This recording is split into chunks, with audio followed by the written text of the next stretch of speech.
Hey guys, welcome back to Dexter Ranch. I haven't been posting any videos as of late, and so I thought I'd get on here and just give you guys a little bit of an update as to why. And if you can see the background that I have here right now, it'll start to explain that for you. I'm currently in the middle of installing some auto waters out in the barnyard in preparation for this winter.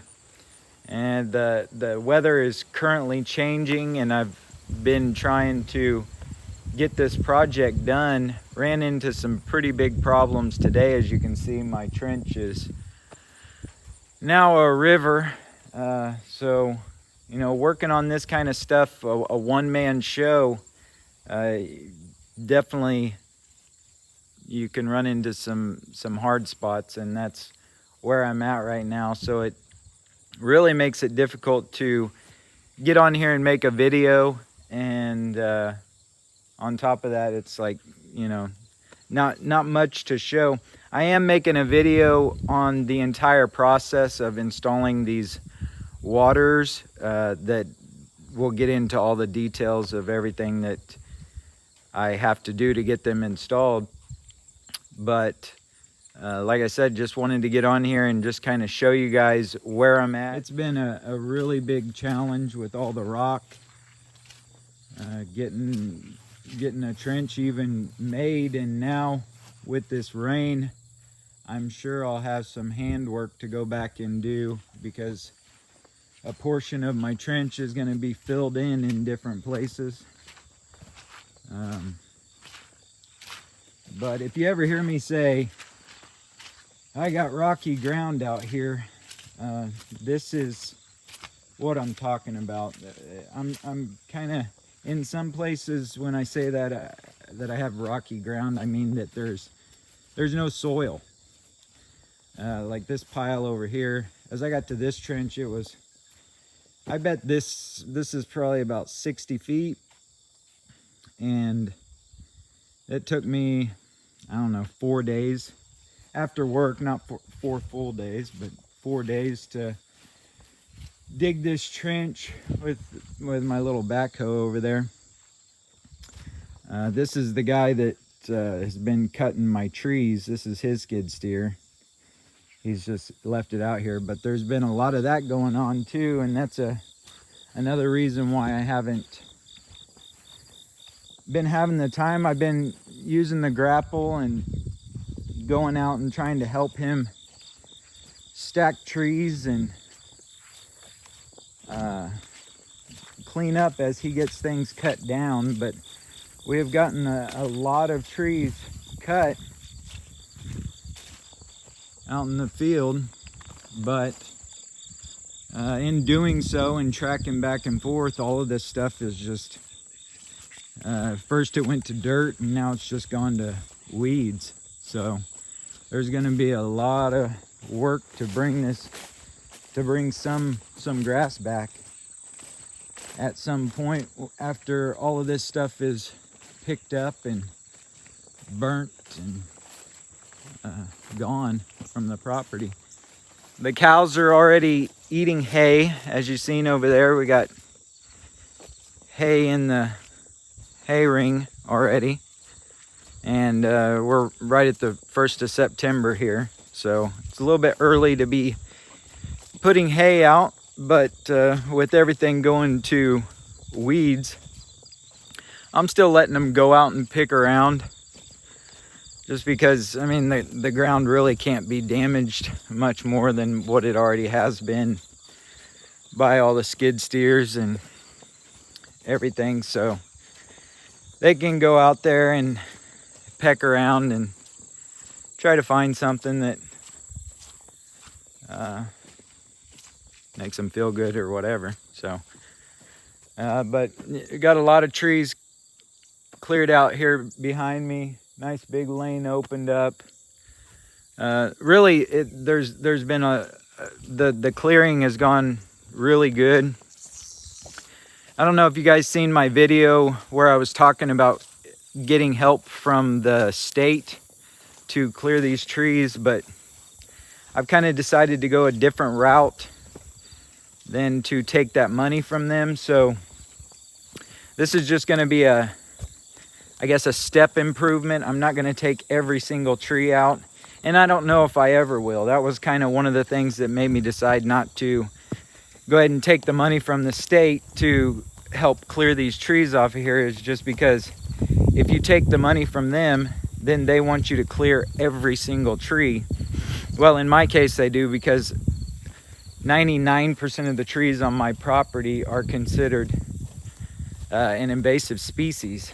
So they want everything gone, and I just don't want to clear every single tree off of my property. I would rather leave some trees for the cows to utilize for shade and a windbreak, and also be able to go hunting with my son for deer someday, or things like that. And if you just make it all pasture, then you kind of lose the amount of wildlife. The cows are laying out here in this field. Just got done raining. It rained for about, I don't know, 36 hours straight. But everybody's just laying out here. Oh, we had a scared baby. Look at that, she's fast, huh? What the heck? Looks like we got a cow outside of the fence over here, which is not good. I'll have to go deal with that. And the mom is sitting over here with him, and he's just chilling. Lily, what happened to your baby? Hey, buddy, you're on the wrong side of the fence. That's not our property.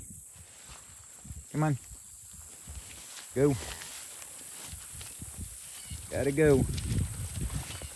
We're gonna have to walk you all the way down to the end of this fence. Either that, or you're gonna have to show me how you're getting through. Guess that line does look a little loose there. Are you going back through, or are you going down?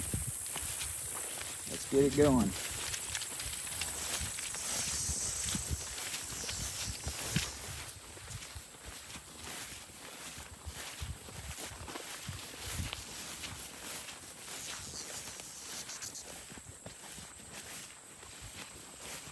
Keep it moving. Keep it moving.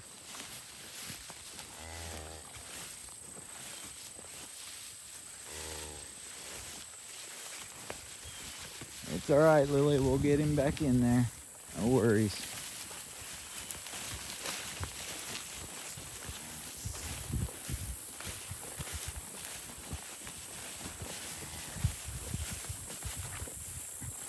When I built this fence, I kind of predicted that someday this would happen.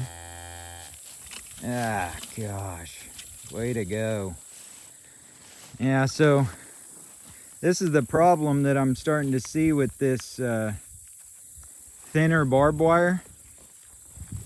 It's, what is it, 15.5 gauge high tensile barbed wire, is that it doesn't keep, they recommend that you can go out to 30 feet on those posts, and I'm at about 20, and it just, they tell you not to stretch it, that you just got to make it taut, is the word they use. I don't know exactly what taut means, but it's too loose.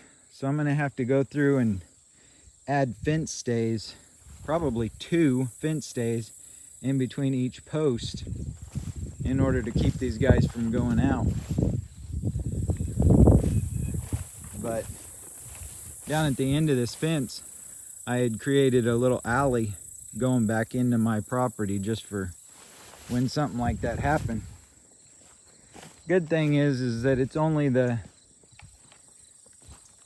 really it's only the steers that, for some reason the steers are naughty, and they're the ones that tend to go out there.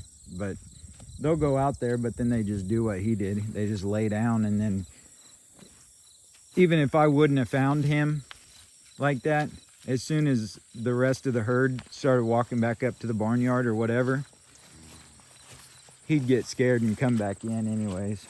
So that's the good thing that I found, at least about the Dexter breed, is that they really like to stick together. So even if your fences aren't 100%, things tend to work out as far as that stuff goes.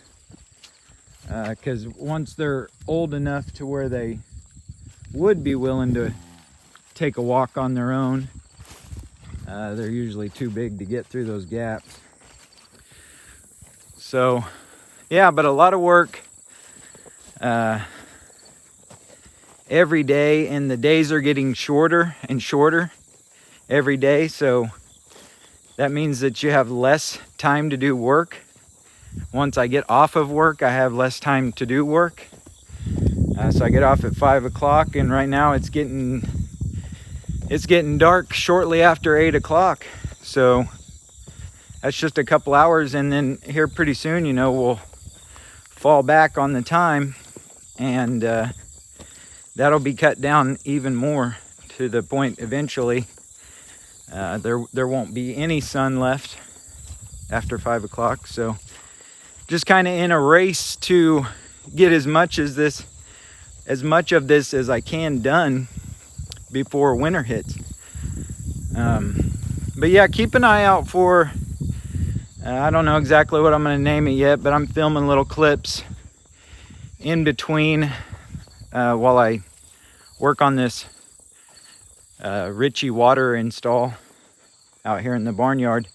And I'll post a video on that if you're interested.